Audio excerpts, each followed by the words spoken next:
Okay, good afternoon, everyone. So welcome to the press conference of Sabanci University, Istanbul Policy Center today. My name is Ümit Şahin. I'm the coordinator of climate studies at Istanbul Policy Center. And today we are going to talk about coal phase out and just transition in Turkey. So we want to talk about one of the major players and major emitters in climate policy, actually, Turkey. So today we have three in the panel, and I will try to first present some basic facts about Turkish climate policy and energy policy. And I will tell about coal phase out, the necessity of coal phase out, and then my colleague from Istanbul Policy Center, Onur, will talk about one of our upcoming reports about just transition in Turkey, which is one of the most important aspects about also coal phase out. And then Annabelle Rosenberg from Can International. Thank you for being here, Annabella. So she's going to talk about more global perspectives about just transition. So let me start by saying something about why we are talking about Turkey, actually, because I know that Turkey is not on the spotlights in climate change policy, not as much as some other big players, but I think we really need to know that Turkey is among the major emitters and is becoming one of the major emitters. Turkey is an upper middle income country with $1.1 trillion of GDP and $13,000 of GDP per capita, with a quite big country, 1% of world population. And also in terms of climate change impacts, Turkey is a very vulnerable country. If you look at the position among OECD countries, Turkey is one of the highest risk in terms of climate impacts and vulnerability. Turkey's climate policy actually started quite early, of course, even before the convention, but Turkey became party to UNFCCC in 2004 and became party to Paris Agreement a little bit late, actually, in 2021. But in 2021, just before Glasgow COP, Turkey became party to Paris Agreement and also established or added climate change to environmental ministry, which is an important step. And then at the same time, Turkey declared its 2053 net zero emissions target, which is, we think, very timely and important target. But at the same time, in the latest updated NDC that we will see in a minute in more detail, that our peak year is presented as 2038, which is quite late. But as a positive note, the recent energy and climate strategy indicates that Turkey will increase renewable energy target to fourfold by 2035. So Turkey's renewable energy installed capacity will be 4 times more in 2035, according to the new climate change strategy. But at the same time, in the updated NDC, there is no emissions reduction target, and there is no coal phase-out target, which are a big problem.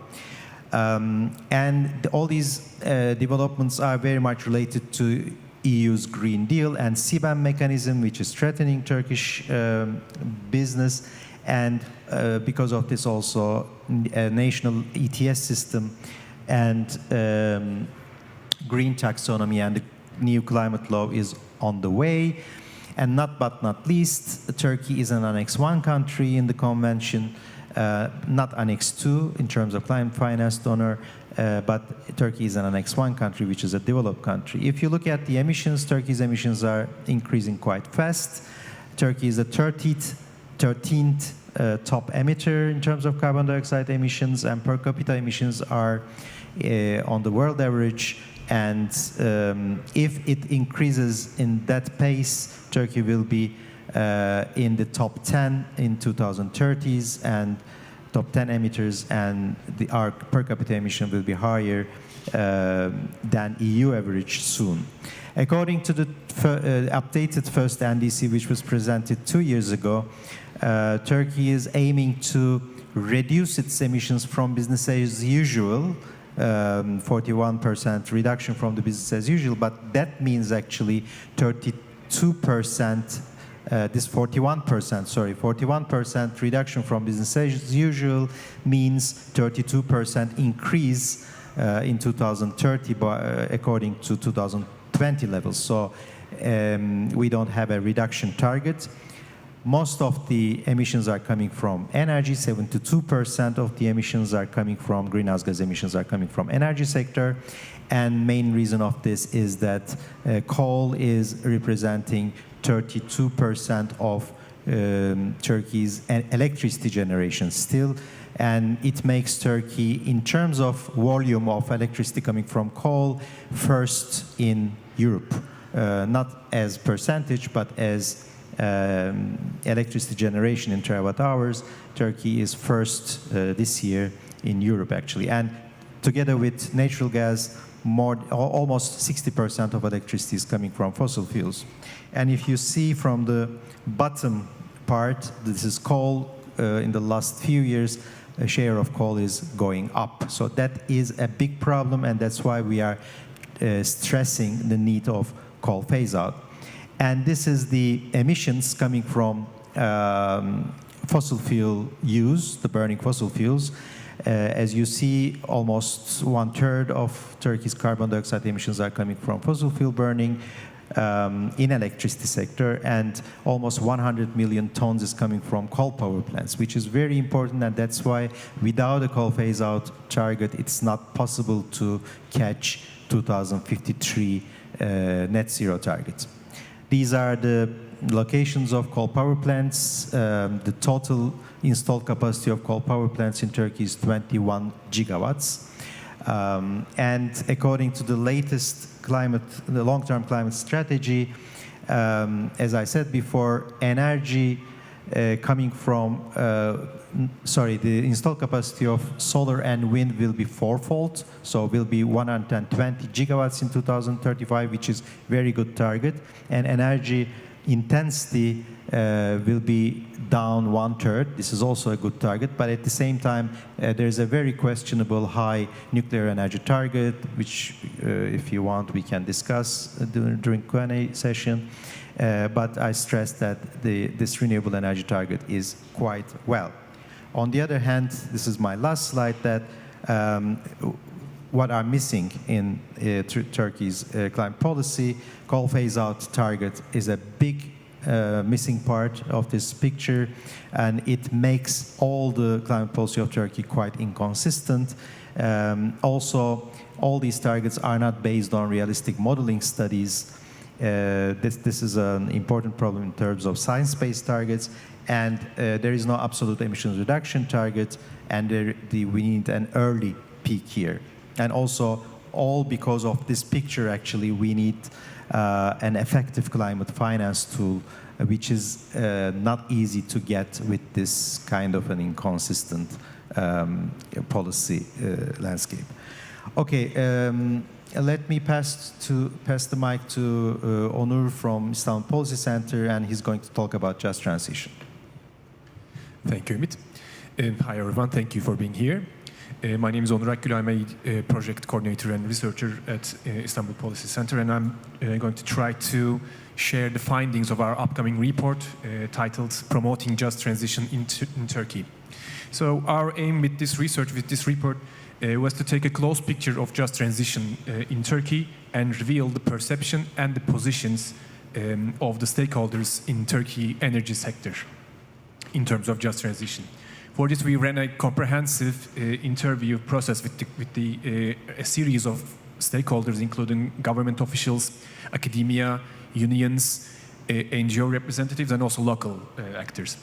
As an output of the project, we also produced several policy recommendations on the matter.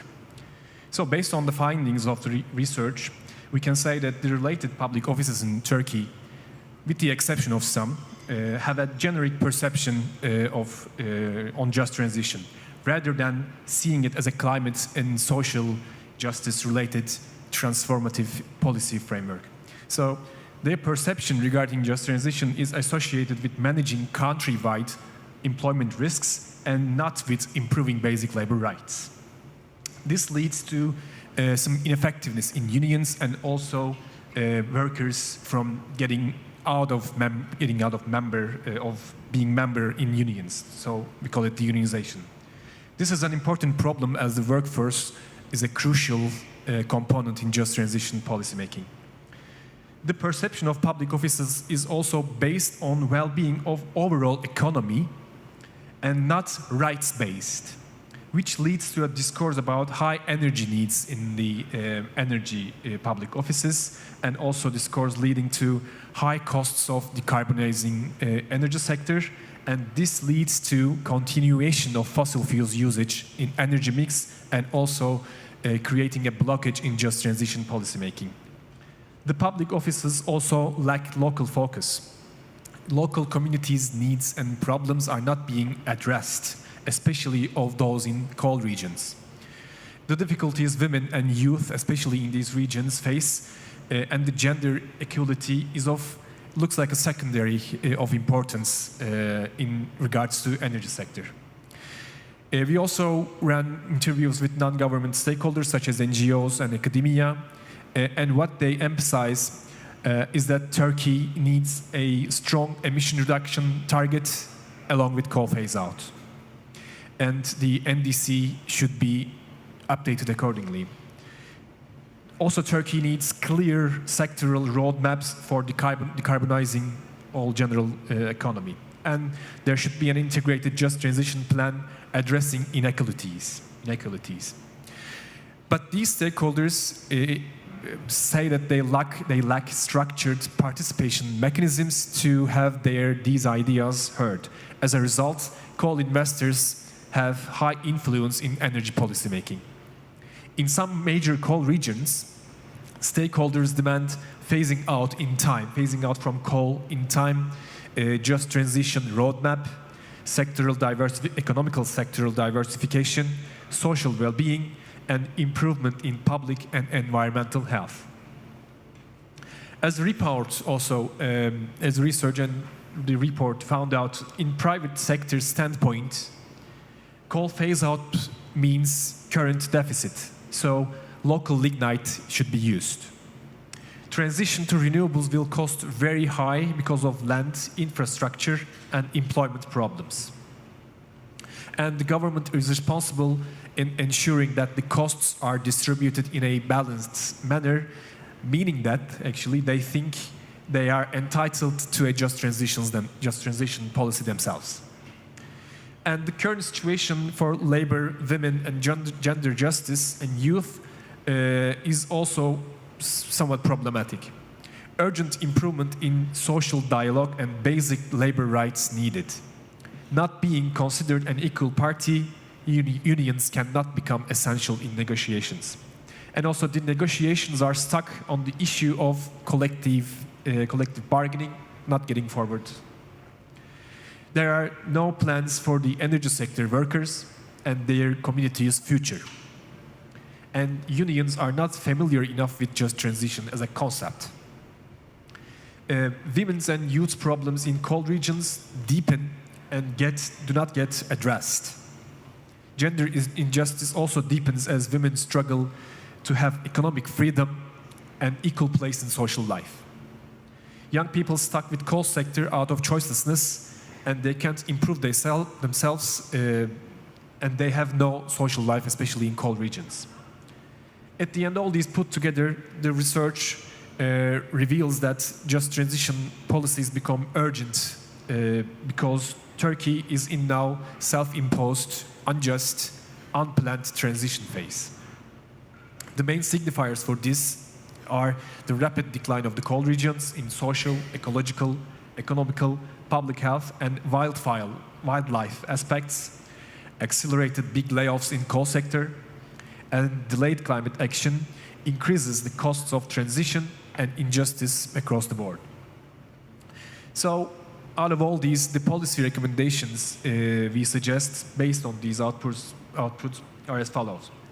Coal phase out by 2035 at the latest, and along with it, a comprehensive just transition policy with legislation, fair finance, local roadmaps, and participation mechanisms. A democratic institutional governance model to eliminate participation problems with both national and local structurization. Improvement in basic labor rights with a good social dialogue. Adoption of just transition policies both at confederation and union levels in order to develop a demand set with support of other stakeholders. This is obviously for the unions getting familiar with just transition. And addressing employment risks, compensating losses, and generating roadmaps for economic diversification in coal regions. Solving contractual problems between sector companies and governments that block just transition. Roadmaps to eliminate quality life problems of vulnerable groups in coal regions.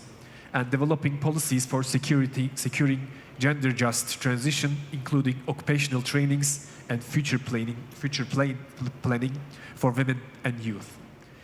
To sum up, all these boil down to coal phase-out, actually. Almost all stakeholders interviewed think that this is the way to go in solving the problems of a climate-resilient Turkey. And the Ministry of Energy and National Sources is perceived as the body to take action in this direction. Thank you. Okay, passing to Anibala. Thank you very much, and thank you, Onur, for that really deep analysis of what the conversation on just transition is looking like in Turkey. Massive thanks also to the Istanbul Policy Institute for this invitation.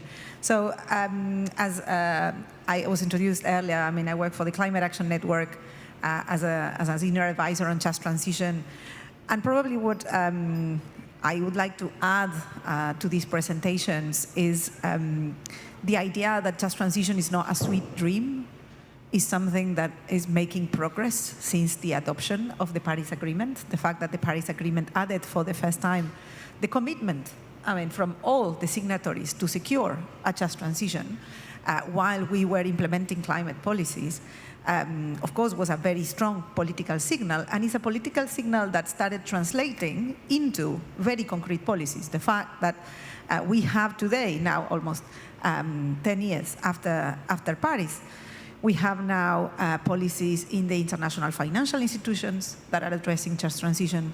The fact that we have the just energy transition partnerships that are talking about just transition and at least claiming to fund those elements, or at least legitimizing the idea that unless we have a social contract in place for coal phase out, we are not going to be able to move further with the ambition. And we also have more recently also progress at the G20 about this, with principles being agreed there. All these spaces in which Turkey is active politically, diplomatically, and where we can see also potentially an emerging gap between the global discourse about what is needed on climate policy and what is actually happening with domestic national plans. In parallel with this international narrative of just transition growing, what we have also observed is that there is good practice happening, probably still in a too scattered way from our perspective, but clearly some of the recommendations that are coming from the report are actually being responded to on the ground by some other governments. We have, for example, seen in Spain, I mean, in 4 years, they shut down 10 gigawatts of coal energy production, 4 years with net zero job impact in those regions. And that was done in big part following the recommendations that we just outlined. First, clarity. I mean, in particular, clarity to the private sector and clarity to workers that there's no way to stay in coal. Without that clarity, people would not jump. Why we would jump if, even if the wobbly place coal is providing will stay with us? I mean, that clarity that the phase out is going forward is critical for all actors to sit at the table. But then you need to sit at the table. And that's the other thing that I think the Spanish case shows well, is that that's the tripartite mechanism for getting all the sectors, the unions, the employers, the government, to outline how the clear rights for workers are going to be respected was a big part of getting that social support. And at the same time, the need for thinking the territorial dimension of this. Very often we are only thinking about national commitments on coal phase out. Coal has the particularity of being very localized and also being in some territories for decades. So we're talking about territories that are highly dependent on that industry. And as Onur said multiple times, this is a self-imposed, unjust, unplanned transition. And there is a way to move. So investing in local economic diversification, thinking what are the sectors of the future, thinking about mechanisms to cushion for the few years between the new economy kicks in and we are shutting down, the importance, for example, of ecosystem rehabilitation as a way to create alternative jobs for many of the people that are involved in coal mining. So there is a lot happening there that we can learn from. But not everything comes from developed countries. We have seen countries like Colombia, for example, engaging on deep consultation with communities about how a phase out of fossil fuels could look like for them. We have seen South Africa running from the Presidential Commission a conversation about a whole of the economy transition because of the coal phase out. Because changing energy does not only affect energy, it also affects all the parts, all the sectors that are connected territorially, but also in terms of the macroeconomics of the country for the countries that are heavily exporting coal. There are examples, as I said, here and there, where I think we are learning, we are seeing that some of these recommendations from the report make sense. It's possible. It's absolutely possible. Turkey has still a few years to organize a transition. And I think show also that there is a willingness to lift working conditions and living conditions of their citizens. And there are tools that are starting to be discussed that can be deployed. Maybe my last word before we open for questions and thoughts is that there is a connection with this process and the COP as we are discussing it today. We have seen that since, despite the Paris Agreement talking about just transition, there has been no agreement yet on what are those minimums, those minimum guidelines that need to be followed when countries claim that they are doing a just transition. So how we ensure that the dialogue, inclusion that has been referenced to, how social protection is brought there, how we ensure inclusion also of other actors, gender, women, communities, young people. But we could also think about farmers. We could also, depending on the countries, the mechanisms for consultation will be very different. We also need to bring economic diversification as a key part, ecosystem rehabilitation as a key part of the discussion. So that definition, the guidelines, and also the policies that need support to happen out there in the world are being discussed here and on the Just Transition Work Program. This is for us as Climate Action Network a key part of the package for enabling climate ambition across the board. And this is something that we are certainly seeing working towards COP30 as well as one of the key parts of moving on the justice element of the climate deal so that we're moving both targets and justice together. Thank you. Thank you, Annabella, and thank you to Climate Action Network, actually, for International, for this contribution. We have 5 minutes for Q&A, so I'm opening to the floor. Is there any question?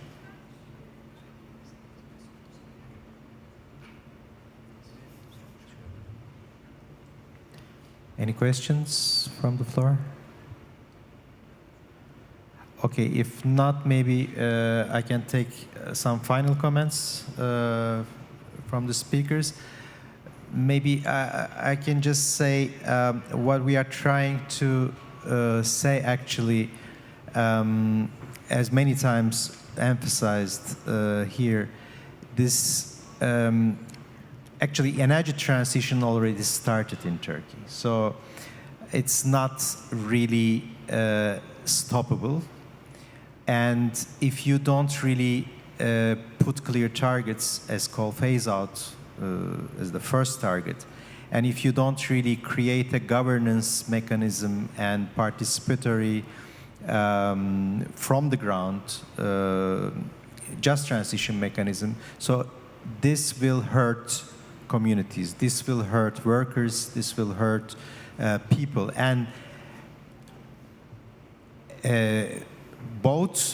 it will create both social problems and also it will create a kind of backlash from the community in terms of climate policy. This is another risk coming from this kind of an unjust transition process. So we call all the parties and also Turkish government to really take this clear targeting, clear just transition policies into account immediately. So let me pass the mic for the last words and then we will close.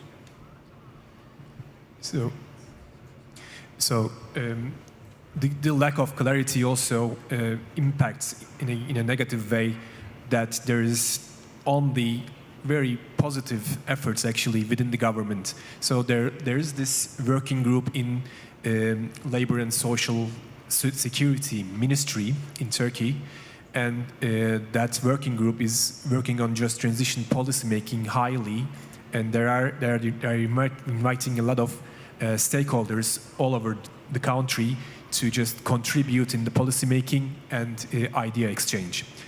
So this is a good effort actually and promising effort, but since there is not a clear roadmap, clear pathway that they could, just plan the future components of the just transition policymaking in their area, so they can just, it would be easier for them to just see their path along the way.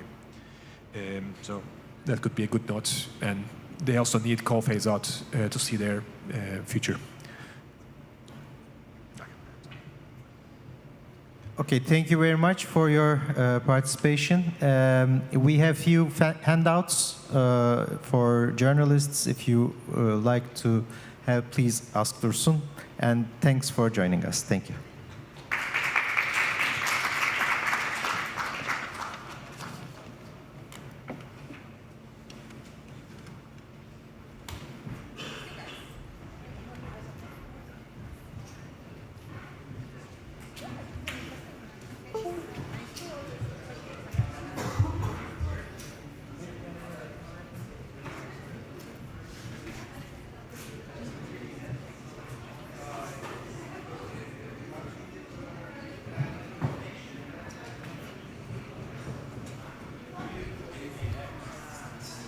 Hey. Hello. Oh, you're back. I'm back. Hello, colleagues. Please don't be in a hurry to leave. We have a brief press conference.